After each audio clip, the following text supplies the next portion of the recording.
So I harvested my kitchen scrap onions. I'm just jumping right in here. And one day I'll show y'all how to do this. I'm sure it's easy though. And I had a couple of onions out of that one. And I ended up noticing a wasp nest, so I had to try to handle it so I don't get attacked by waspuses. So I threw some soapy water up there. Remember, you don't want to use anything antibacterial or with bleach when you're spreading it over your plants. But it was just an old dead nest. But I wanted to make sure I didn't hurt nobody. So you can see I got it over myself and all of my plants.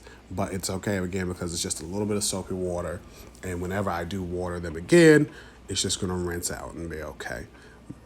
But as you can see, my portulacas are popping, my saracenians are stunning with their flowers, and I had seed from them. That was great. And my Asiatic lilies are life and love. Like, literally look at these stunning oranges and browns. They are freaking gorgeous, like sexy flowers.